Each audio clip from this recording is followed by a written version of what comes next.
Hey you guys, I just wanted to take this opportunity and to let you know we have the up and coming Game Changers Summit live coming up on January 27th to 29th. A 3-day virtual experience with 24 world-class game-changing leaders from around the world. We're going to be talking about entrepreneurship, marketing, branding, personal development, health, self-mastery, business and leadership, just to mention a few. We're going to be featuring Dr. John D. Martini, Marshall Goldsmith, Bob Berg. We're going to be featuring the Instagram influencer, Natasha Grano, and many, many more. Now, you can become a participant in the Game Changer Summit Live for free. All you have to do is go to the following URL, https://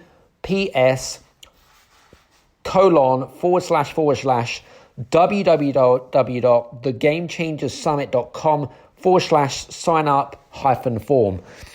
For more information, click on the link below, because honestly, this is probably the David versus Goliath of all summits. It is the summit of the year. See you soon, take care, and we'll see you there. This is the Game Changers Experience. Deep dive conversations with leading business disruptors, Olympic athletes, celebrities, entrepreneurs, and influencers from around the world. This show will teach you insights about the winning principles in mindset, productivity, marketing, branding, entrepreneurship, business strategy, and more.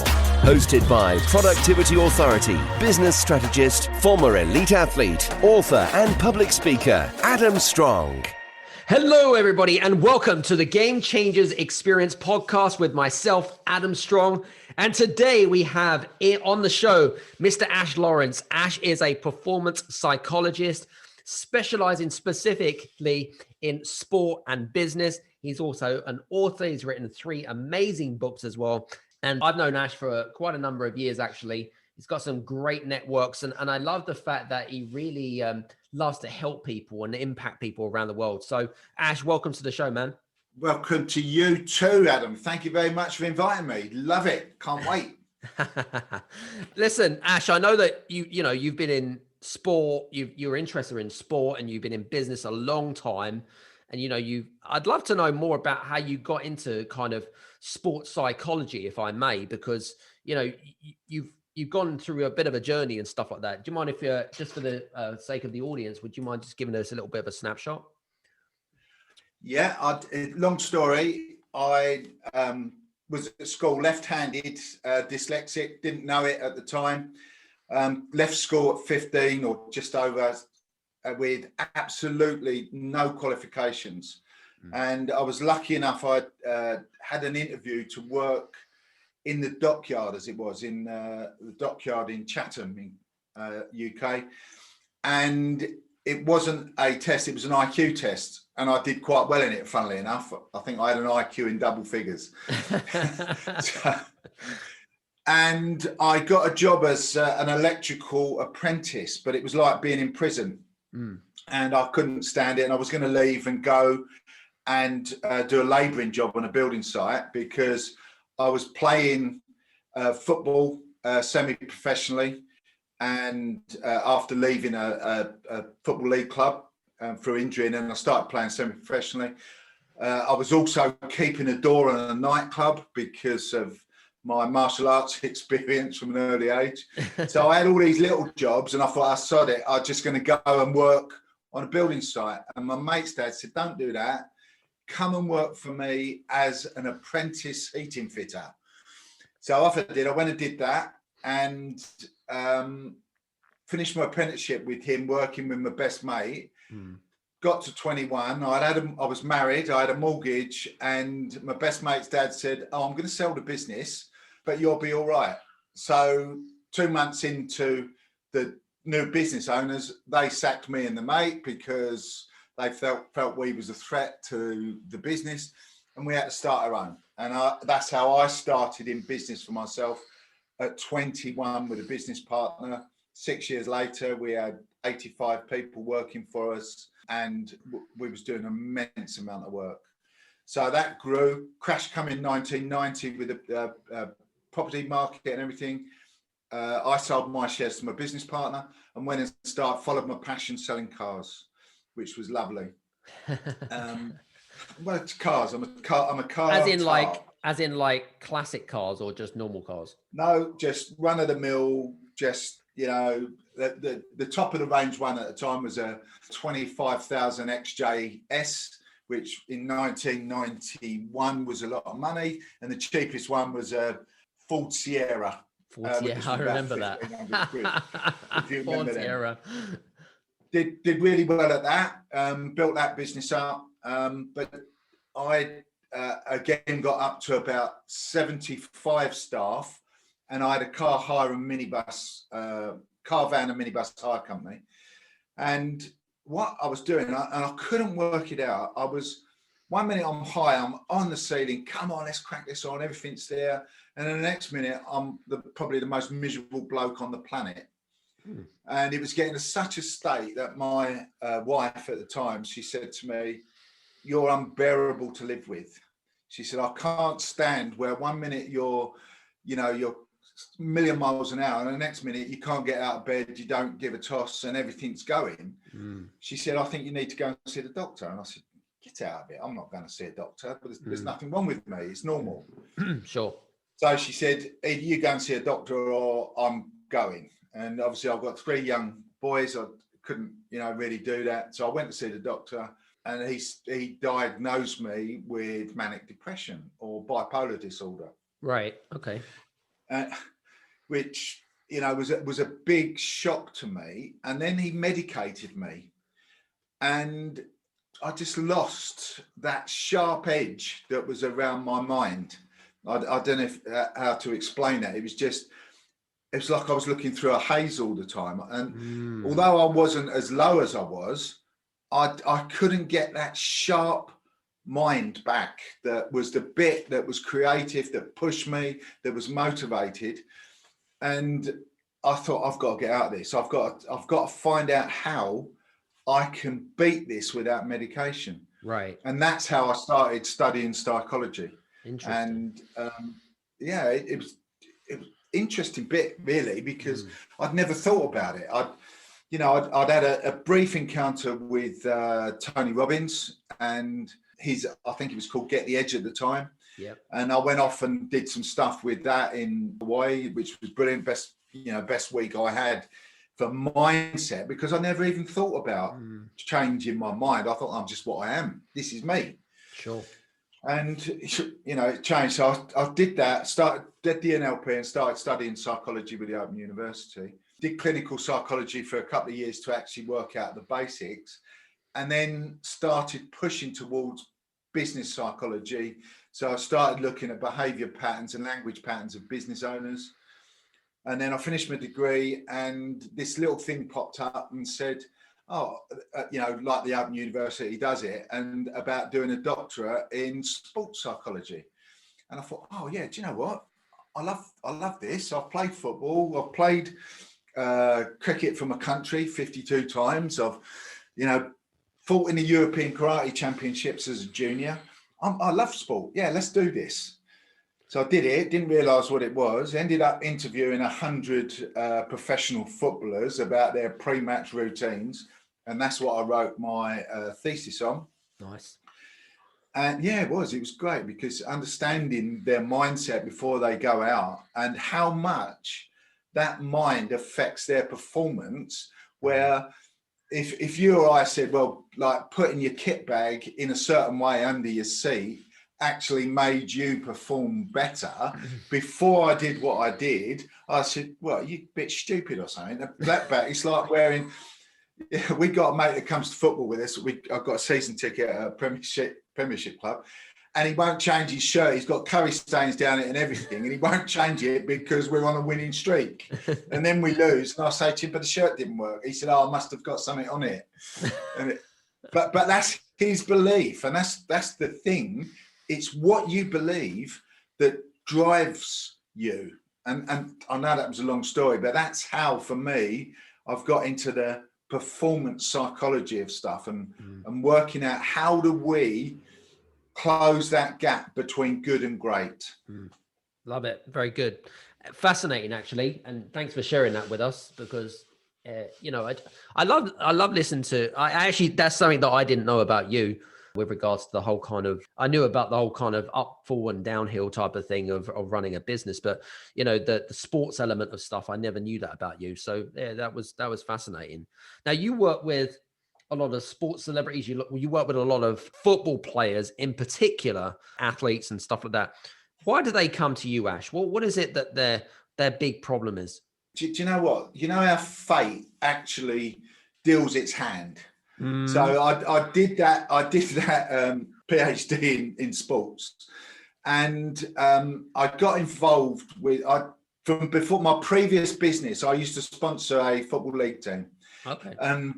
We put money into that club, and what used to happen is I ended up, getting involved socially. So I met some players, made some really good mates, and two of them said, "We've just bought this business, this sports and social club, with two other guys. We haven't got a lot of idea how to run it. Would you come and help us run it?" So I said, "Yeah, all right." So I've got involved with them, and then one of them's a manager in the club that I used to sponsor now. And they'd just been knocked out of the FA Cup by his former non-league club. They were second from bottom. And he said, "Ash, come along and help us. Will you do it?" I said, "Yeah, all right." A bit nervous because I've not actually worked in it.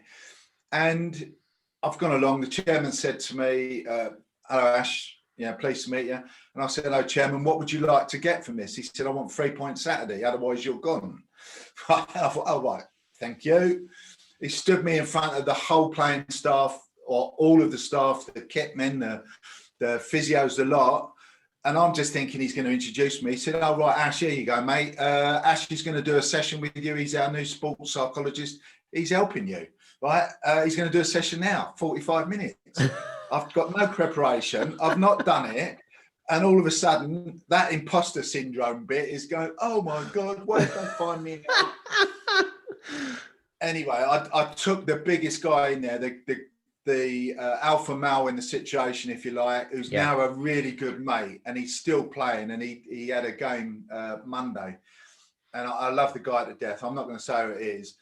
And everybody's looking up to him. And I did some muscle testing stuff and say, this is how the mind works on your muscles. And I had them in my hand. It was like they were there. So we went, they hadn't won away for 34 games, nothing away from home. My first game with them, we went away and won, and 2-1 first bit. And then we just went on an unbeaten run and went from second from bottom in the league to fifth.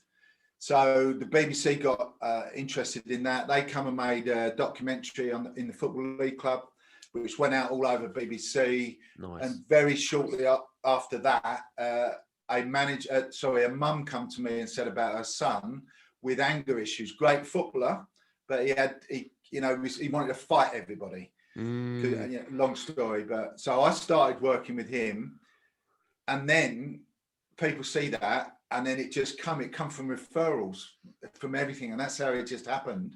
That people just come and talk to me and say, "I've got this problem. Can you deal with it?" And I said, "Well, yeah, of course I can." So, and that's how I ended up working with the footballers, and it still comes from referrals today. Do you think that in that situation, when you worked with the team, what do you think the main blockages and the reasons why they weren't performing to a particular level? What were, from your perspective?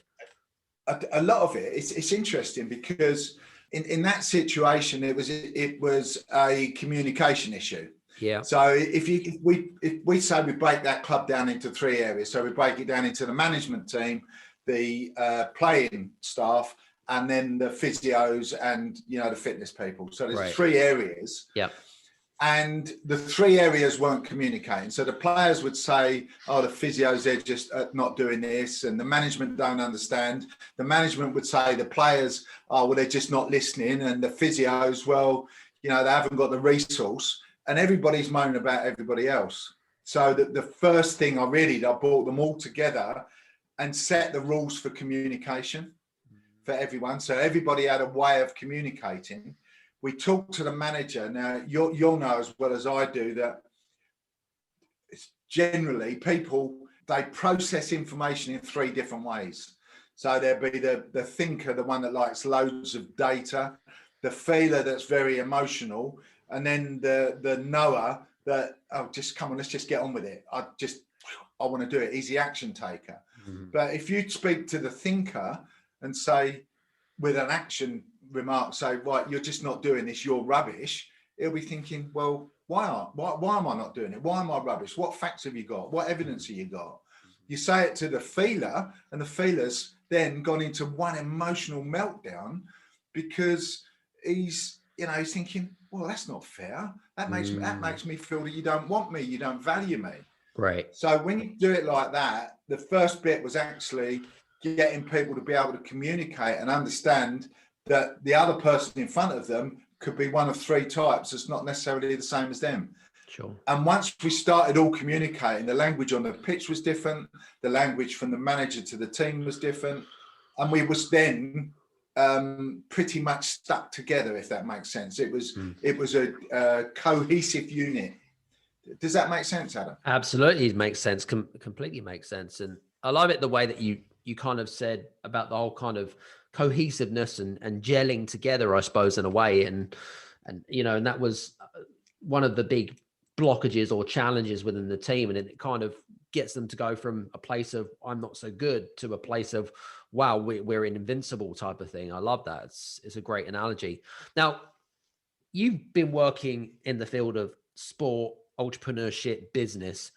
What links have you found between the two, and what can we take from elite sport and bring it into more of how I want to be a successful businessman or I want to be a successful entrepreneur? What can we take in terms of that? What can we learn from elite sport? Okay, that's a great question. So I think you're a sportsman, I'm a sportsman, you're a businessman, I'm a businessman. The common denominator for me in that is the will to win, okay, and not giving up. For me as a sportsman, I want to win. Why am I now? I mean, I'm down to playing golf now because I'm getting on a bit, but I want to win. Okay, when I stand on there and I'm standing on that tee, I want to win. Whoever I'm against, I want to win. If I'm against myself, I want to win. So I accept that I'm a winner. Business is the same. I want to be the best business that I can be for the goals that I've set myself. Right. So that winning element for me I believe, is crucial, that you want to do what it takes to win. Now, I see lots of people, there's a big difference between good and great in sport, and that is the mindset of that. But they're not prepared to do what it really takes to go to that next level. And there's a lot of business people out there that have still got that employee mindset is, oh, it's my own business, so I'll go in a bit later today, and I'll finish early today. Well, it's my business, I'm the boss, I'll do what I like. And the reality, it's not like that. I've got a mentality. I own my own business, 4 of them, and I only work half days. That's all. I only work half day in my business. There's 24 hours in the day, and I work 12 of them. And that to me is what it's about, because I will not be beaten, and that is where sport and business comes together. I'm determined to do what it takes to achieve the goal that I want, whatever that's, financial, whatever. Do you know what? It's a really interesting thought process here, because I agree with your point about the whole kind of, creating that competitive edge, the fact that, we all want to become winners. But then interesting conversation with Dr. Marshall Goldsmith from last week's podcast. And the fact that if it doesn't matter who you are, say you're a CEO of a $1 million or $1 billion company or whatever it is. And the fact that a lot of people just don't like to lose, right?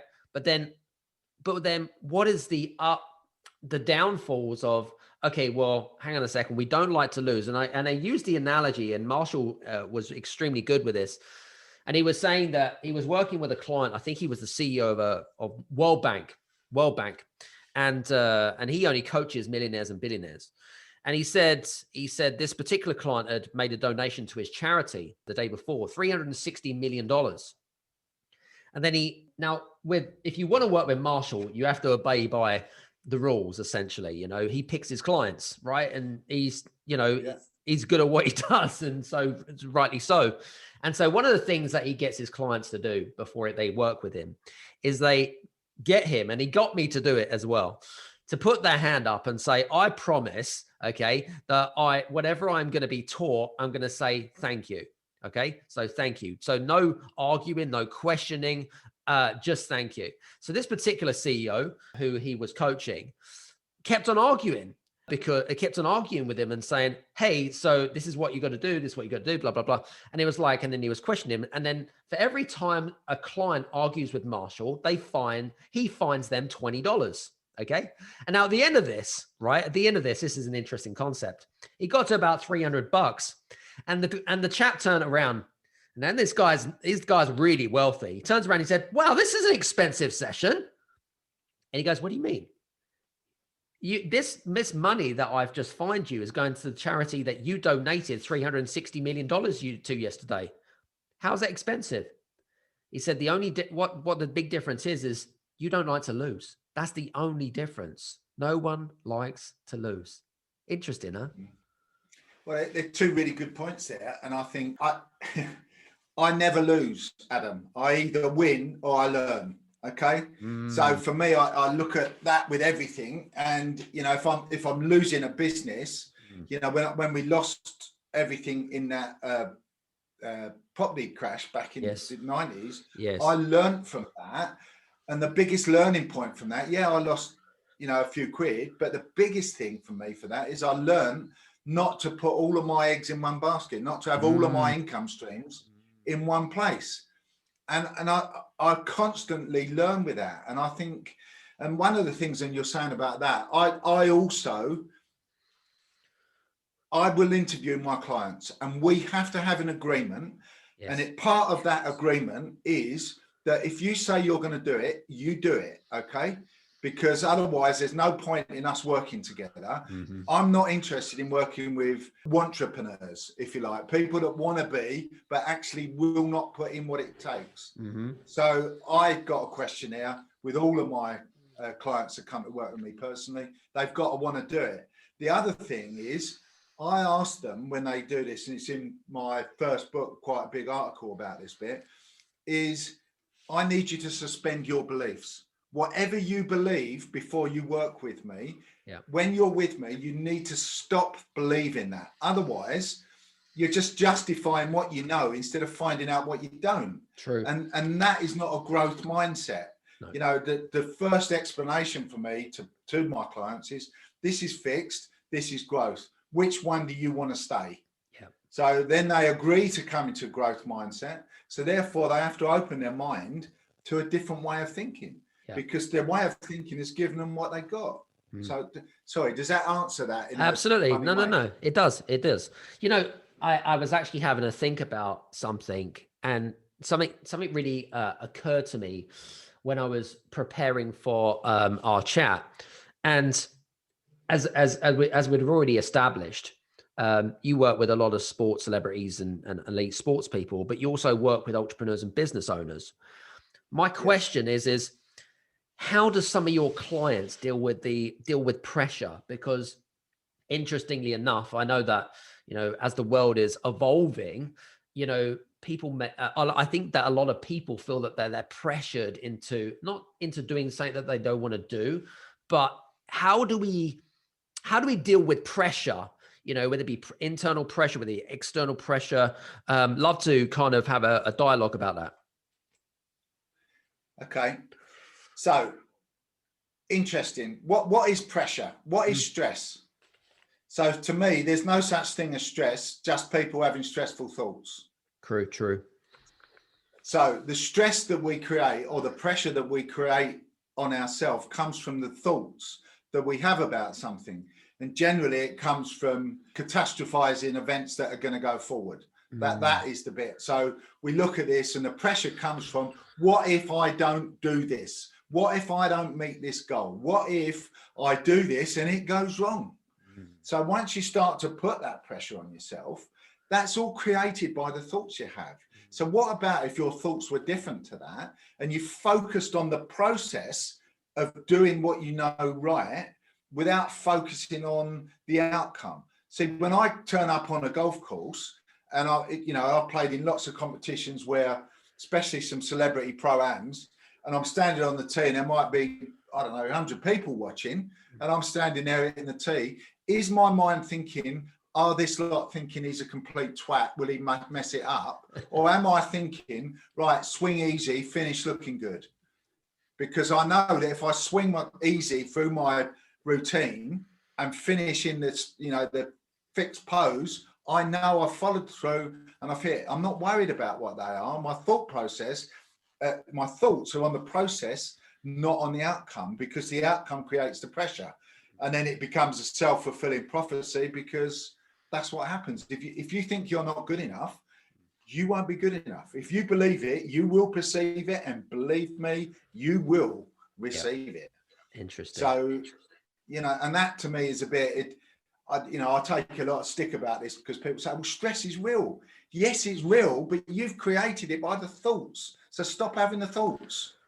It's Sorry, interesting. does that sound harsh, mate? No, it doesn't at all. I think, interestingly enough, it's that, when we're talking about this subject, is that it's your reality at the end of the day. Your belief system is your reality. No one's going to convince you otherwise, but whatever you believe is your reality.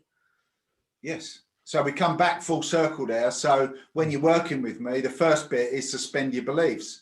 Now you think about it. If I can give you an analogy for that, you go to the cinema to watch James Bond. Okay. Right. And you walk in there, and then James Bond is run along the top of a train, and there's this digger, isn't there? I don't know if you can remember that one. I can't remember that one.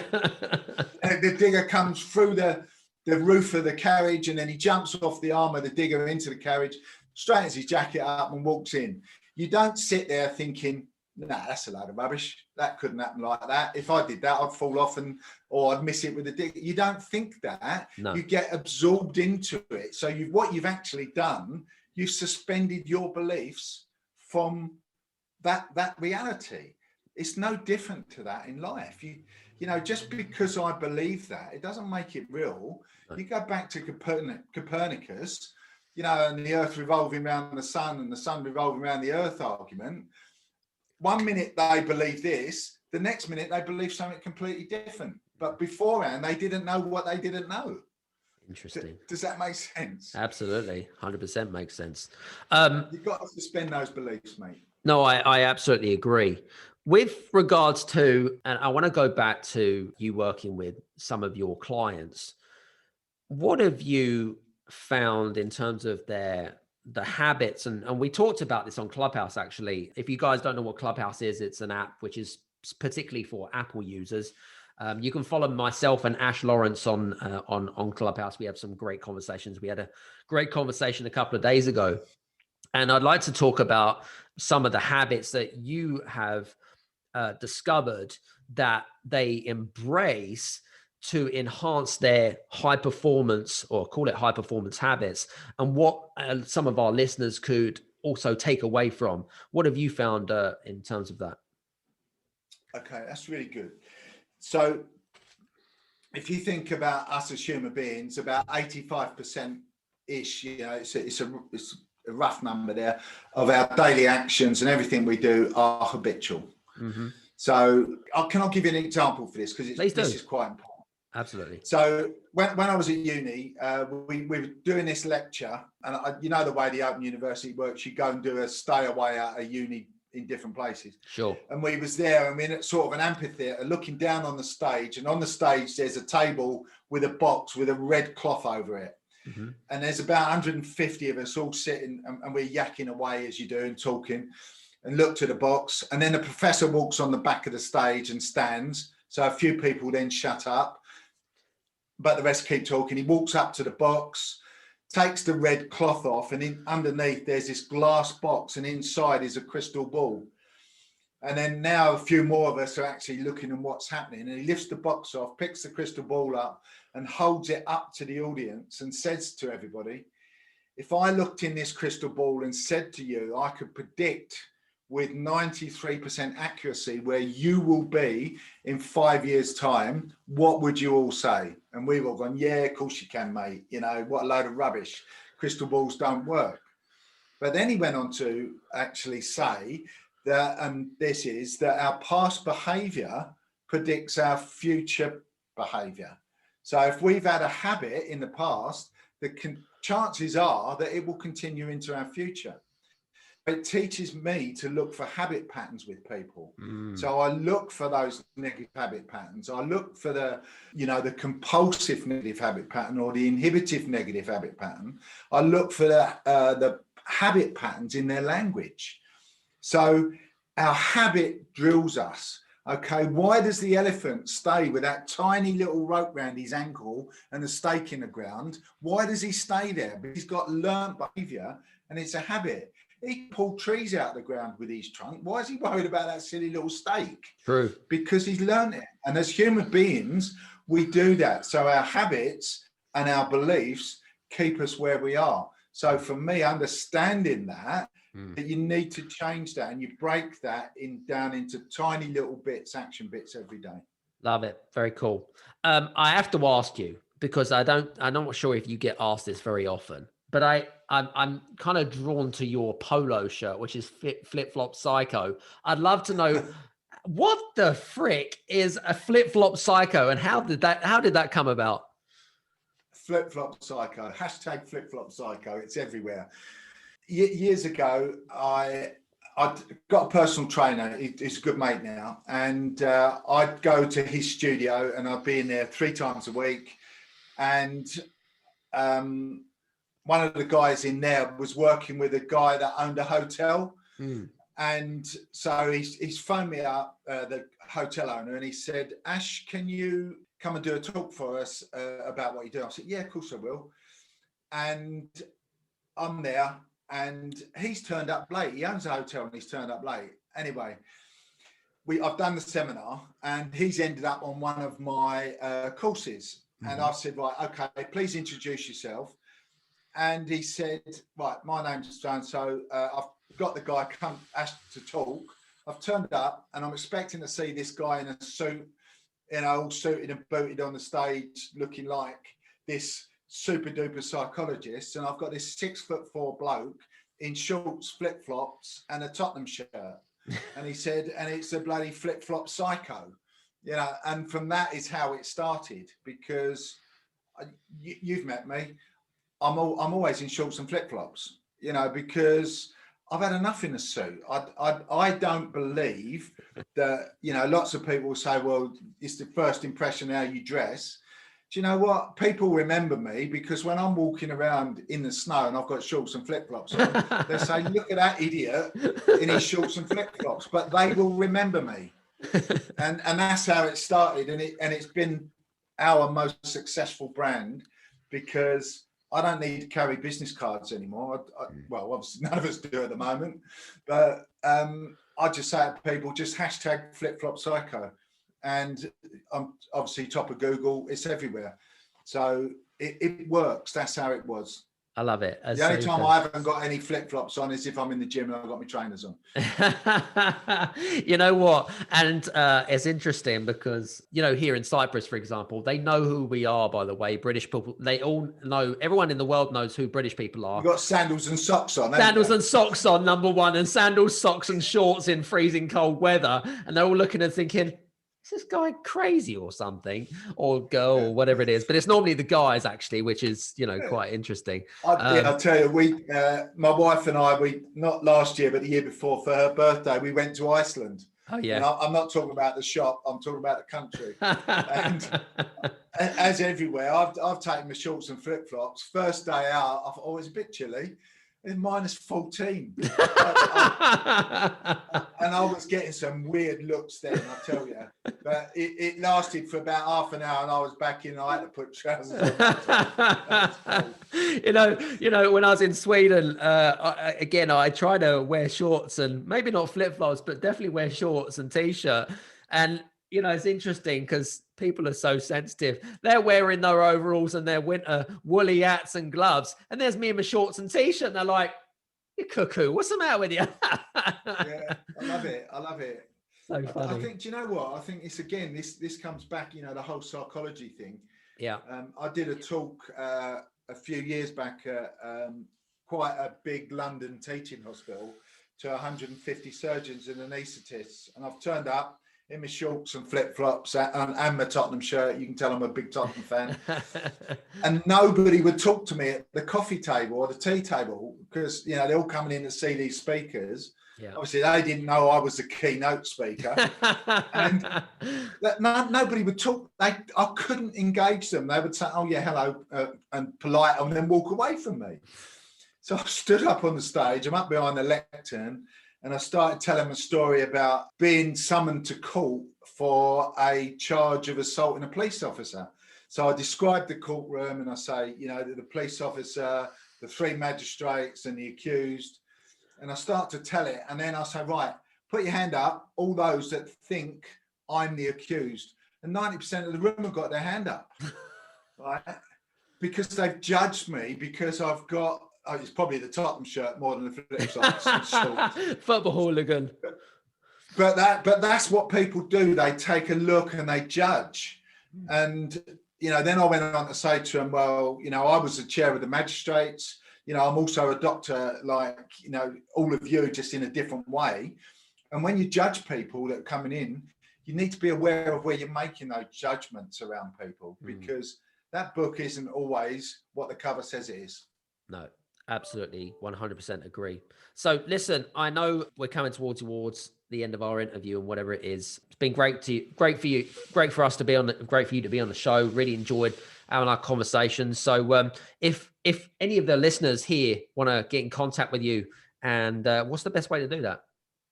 Hashtag Flipflop Psycho. There you go. Hashtag flip, and we'll put that in down in the dialogue below. So make sure you go to that hashtag, guys. And also, like, all of it will be there. So LinkedIn, Facebook, Twitter, Instagram, Clubhouse, it's all there. But the easiest, if you can't remember my name, you remember Flipflop Psycho. It's at the top of Google, and then all the contacts you'll find there. Very good. So listen, guys, make sure that you connect with Ash. Mention the Game Changers Experience podcast, because he knows where come from, and you're just not kind of some stranger. Well, anyway, it doesn't matter. But anyway, it's all good. So listen, hope you've enjoyed. I've had strange people, mate. Mate, it's just a way of life, really, isn't it? Talking to you, am I? That's a compliment. I take that as a compliment. Good, man. So listen, guys, hope you've enjoyed today's show. If you have enjoyed today's show and you're listening to this on Apple, please do me a favor, leave a 1 or a 5-star review, whatever you felt was of good value to you. And we'll see you again on the next show. Take care. See you soon. Bye-bye. Hey, you guys, I just want to say thank you so much for listening in to this episode of the Game Changers Experience. I hope that you got some amazing value, some great insights, and golden nuggets that you can implement into your business straight away. I would really, really appreciate it if you could leave a 5-star review on the button below. Have a fantastic day, and we'll see you on the next episode. Take care.